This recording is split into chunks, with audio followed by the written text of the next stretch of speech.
오늘 본문 말씀 16절 처음 시작하는 16절은 조금 치사하고 유치하게 들릴 수도 있는 그런 말씀으로 시작합니다.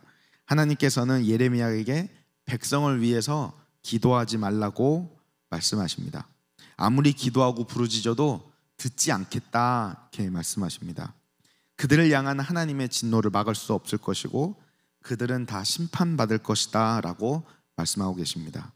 하나님께서 이스라엘 백성에게 삐져 있는 모습으로 보일 수 있습니다.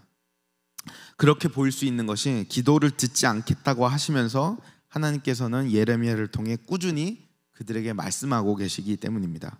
화는 났지만 다시 돌아오기를 원하는 마음이셨던 것 같은데 그런 거 아니었나요, 하나님?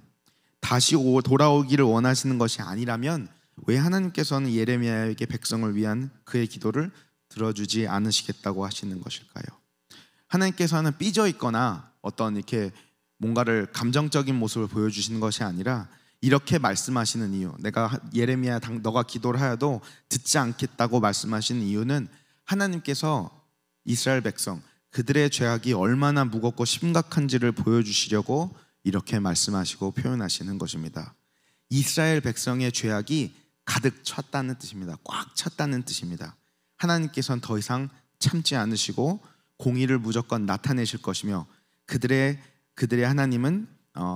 하나님의 진노를 더 이상 피할 수 없게 될 거라는 하나님의 말씀입니다. 하나님께서는 사랑의 하나님이십니다.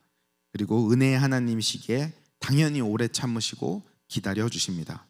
하지만 그 기간은 언제나 끝이 있습니다. 성경 곳곳에서는 우리에게 이 사실을 하나님께서 많이 보여주고 계십니다. 에이, 설마 진짜 벌하시겠어?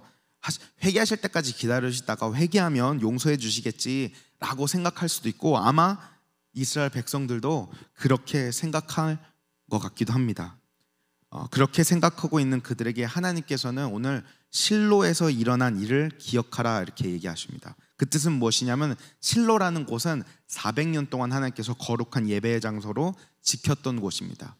거기까지 하나님이 침략당하게 하시겠어? 라고 생각하는 이스라엘 백성들에게 거기가 침략당하는 것을 보여주셨습니다. 하나님의 백성이어도 하나님께서 징계하신다는 하나님의 단호한 말씀이십니다.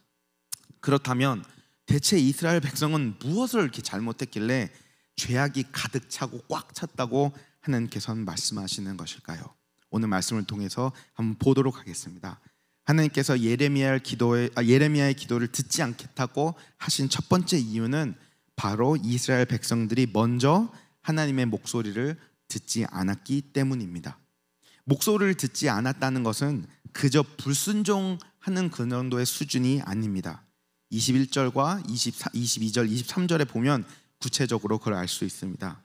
21절에서 23절을 보면 번제물에 대한 이야기를 하시면서 너희는 내 목소리를 들으라 라고 명령했다고 하십니다. 이 내용은 하나님께서 이스라엘 백성들을 구원하시고 광야로 인도하셔서 시내산에서 십계명을 주신 그거에 대한 내용입니다. 이게 왜 중요하냐면요, 하나님께서 무슨 말씀을 하고 계시냐면 그들은 하나님께서 제사나 번제처럼 해야 할 일을 먼저 알려주신 것이 아니라 이거입니다. 하나님의 백성이 되는 증거가 되는 십계명을 먼저 주셨다, 이거를 강조하고 계시는 겁니다. 그러니까 내가 너희한테 제사나 번제에 대해서 먼저 가르쳐 준 것이 아니라 십계명, 나의 율법, 너와 내가 특별한 관계 속에 있다라는 어떤 증거로 십계명을 먼저 주셨다라는 그 얘기를 하고 계신 것입니다. 하나님께서는 이스라엘 백성을 선택하셨고 그들과 특별한 관계라는 것을 강조하고 계십니다. 하나님은 그들을 택하시고 그들에게 하나님 자신의 이름을 알려주셨습니다. 이게 정말 중요한 것입니다. 왜냐하면 제가 예를 들어서 H마트 안에 가면은 너무나 많은 사람들이 제 주위를 지나다닙니다. 하지만 저랑 전혀 상관이 없는 사람들입니다. 그리고 그 상관없는 사람들은 제 이름을 알고 있지 않습니다. 하지만 저랑 특별한 관계가 있는 사람은 저의 이름을 알고 저도 그들의 이름을 아는 것입니다. 하나님께서는 I am who I am, 나는 스스로 있는 자니라 라는 하나님의 이름을 이스라엘 백성들에게 먼저 알려주셨습니다. 그리고 그들에게 나는 너의 이름을 안다, 이 말로 통하여서 하나님은 그들과 특별한 관계 속에 있다라는 것을 알려주신 것입니다.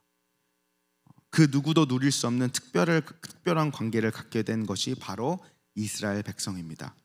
하지만 이스라엘 백성은 그 관계를 먼저 다시 한번 깼다라는 것을 하나님께서 얘기하고 계신 것입니다. 이스라엘 백성은 하나님과의 특별한 관계를 깨고 더 나아가서 두 번째로 도덕적으로도 실패했습니다. 하나님과의 관계를 저버린 그들은 더 이상 하나님의 방법대로 살지 않았습니다. 5절과 6절을 보면 오늘 본문은 아니지만 어제 본문의 5절과 6절을 보면 그렇게 알 수 있습니다. 하나님의 율법을 순종하지 않고 정의와 선을 버리고 약한 자들을 착취하였다라는 말씀이 있고, 하나님의 백성답게 살지 못하고 삶과 행동이 악하고 이기적인 것이었죠. 하나님과의 관계를 깨고 도덕적으로 무너진 그들은 마지막으로 더 나아가서 우상 숭배까지 하게 되었습니다. 우상 숭배는 우리가 보통 생각하는 것보다 더 심각한 죄입니다. 우상 숭배는 하나님을 잊는 행위이며 잊어버리는 행위이며 배신하는 행위입니다. 이스라엘의 우상 숭배가 괘씸한 이유는 이들의 마음과 관심은 우상에게 있으면서도 성전에 나와서 해야 할 의무는 잊지 않고 행하면서 예배하는 척, 하나님을 믿는 척 했다라는 것이 바로 정말 괘씸한 것입니다. 오늘 본문 말씀이 아니라 어제 본문 말씀의 10절과 11절에 보면 얼마나 더럽고 괘씸한 행동을 했는지 구체적으로 하나님께서 이야기하고 계십니다. 성경에서는 우상 숭배를 음란과 동일시합니다. 사랑하는 사람, 결혼한 배우자를 두고 다른 이성과 사랑에 빠지고 잠자리를 갖는 것과 같다고 하나님은 얘기하고 계십니다. 우상 숭배를 불륜이라고 생각한다면 그것만큼 상처되고 마음 아픈 죄는 없을 것 같습니다. 마음과 관심은 다른 이성에게 있으면서 집에 와서는 배우자를 사랑하는 척하는 것만큼 이것만큼 역겹고 이것만큼 악한 일은 없을 것입니다. 이런 역겨운 행동을 이스라엘 백성들이 지금 하나님께 하고 있는 것입니다. 말씀에 나와 있는 대로 우리가 나열한 것처럼 이스라엘 백성의 죄는 하나님 앞에서 그 양과 질이 극에 달한 수준이었습니다. 18절에 보면은 하나님께서 이 부분을 조금 더 명확하게 말씀하십니다. 남녀노소 가릴 거 없이 정말 아이부터 어른까지 온 가족 모든 사람이 이 죄악의 삶을 살고 있다라고 하나님께서 말씀하십니다. 한두 번의 해프닝이 아닙니다. 한 번 실수하고 두 번 반복한 이런 게 아니라 삶의 방식이 되었다는 것입니다. 하나님을 저버리고 악한 삶을 살며 우상을 섬기는 이 죄악의 삶을 그냥 이스라엘 모두가 일상처럼 살고 있다고 하나님께서 지금 낱낱이 보여주고 계십니다.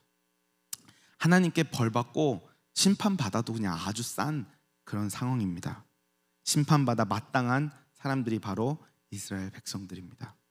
그리고 시간이 지나 그들은 하나님께서 말씀하신 것처럼 고집을 피우고 하나님께 돌아오지 않아서 마지막에는 침략을 당하고 멸망을 당하기입니다. 멸망 직전까지 갑니다. 하지만 하나님께서는 심판받아 마땅한 사람들을 다시 한번 또 구해 주십니다. 은혜를 베풀어 주시고 더 나아가서 그들을 통해 심판받아 마땅한 나머지 인류를 구할 길을 열어주십니다. 이스라엘 백성을 통해 하나님께서는 모든 인류의 소망 되어 주신 예수님을 보내주십니다. 용서와 사랑을 받을 자격 없는 우리에게 하나님께서 예수님을 통해 용서와 사랑을 값없이 우리에게 주시기를 원하셨고 그리고 또 주셨습니다. 예수님께서는 용서와 사랑을 십자가 죽음과 부활을 통해 우리에게 주셨습니다. 말씀을 묵상하는 와중 조금 흥미로운 것을 발견하게 되었습니다. 다름이 아니라 예수님께서 겟세마네 언덕에서 기도하는 것이 생각이 났습니다. 이 잔을 옮겨달라고 그렇게 기도하신 것이 생각이 났습니다. 우리의 죄로 인해 우리 대신 하나님의 진노를 받으셔야 했던 그 예수님, 그 예수님께서 기도하시면서 너무 고통스러워서 이 잔을 좀 옮겨달라고 기도하셨고 너무 힘들어서 제자들에게 같이 기도해달라고 말씀하셨습니다. 근데 정말 흥미로운 부분이 어떤 부분이냐면요, 예수님께서 땀방울이 핏방울이 될 때까지 기도하셨지만 하나님께서는 예수님의 그 간절한 기도를 들어주지 않으셨습니다. 제일 사랑하는 아들의 기도를 하나님께서는 들어주지 않으셨습니다. 오늘 본문 말씀의 이스라엘 백성과 같이 우리는 하나님의 진노를 피할 수 없는 죄로 가득한 존재입니다. 그런 우리를 위해 죄가 없으신 우리 예수님께서 우리의 죄를 짊어지셨습니다. 우리의 죄의 문제를 해결하고 용서하고 우리를 다시 회복시키기 위해서는 다른 방법이 없습니다. 그래서 하나님께서는 예수님의 기도를 들어주지 않으셨습니다. 구약에서 하나님께서는 이스라엘 백성의 죄의 민낯을 보여주기 위해서 예레미야가 아무리 기도해도 들어주지 않겠다고 하셨습니다. 그리고 신약에서 하나님께서는 우리의 죄의 심각성을 보여주실 뿐만 아니라 더 나아가서 우리를 얼마나 사랑하시는지 그걸 보여주시기 위해서 예수님의 겟세마네 동산의 기도를 들어주지 않으셨습니다. 오늘 본문 말씀을 읽으면서 하나님이 좀 치사하다고 생각이 들거나 쪼잔하다고 느끼지 않으시기를 바랍니다. 그렇게 생각하기보다 먼저 우리의 죄가 얼마나 심각한지를 깨닫기를 바라며 하나님께서 얼마나 오래 참으셨고 참고 계신지를 깨닫게 되기를 바랍니다. 사랑하는 성도님 여러분, 예수님을 통해 마땅히 받아야 할 심판보다 거저받게 된 사랑을 먼저 생각하시고 오늘도 감사와 기쁨 가운데 하루를 살아가시기를 간절히 소망하고 기도합니다. 기도하겠습니다. 아버지 하나님, 저희는 너무 이기적이고 죄인이어서 당연히 우리는 용서받아야 되고 당연히 우리는 구원받아야 되고 당연히 우리는 사랑받아야 될 존재라고 생각하면서 삽니다. 하지만 우리가 하나님 앞에서 어떤 죄를 지었는지, 얼마나 악하게 살고 있는지, 얼마나 배신하며 하나님을 잊으며 살고 있는지는 생각하지 않고 하나님이 해야 할 것만 강요하고 있습니다. 하나님, 우리가 이 시간 주님 앞에 나와 회개하며 하나님을 하나님대로 인정하고 다시 하나님께로 돌아오는 우리가 될 수 있도록 아버지 도와주시옵소서. 오늘 말씀으로 인해서 하나님의 공의를 보며 또 다시 예수님을 통해서 하나님의 사랑을 경험하고 생각하는 묵상하는 시간 될 수 있도록 아버지 도와주시옵소서. 예수님 이름으로 기도했습니다. 아멘. 하늘에 계신 우리 아버지여, 이름이 거룩히 여김을 받으시오며 나라의 마옵시며 뜻이 하늘에서 이루어진 것 같이 땅에서도 이루어지이다. 오늘날 우리에게 일용할 양식을 주옵시고 우리가 우리에게 죄진 자를 사하여 준 것 같이 우리 죄를 사하여 주옵시고 우리를 시험에 들게 하지 마옵시며 다만 악에서 구하옵소서. 대개 나라와 권세와 영광이 아버지께 영원히 있사옵나이다. 아멘.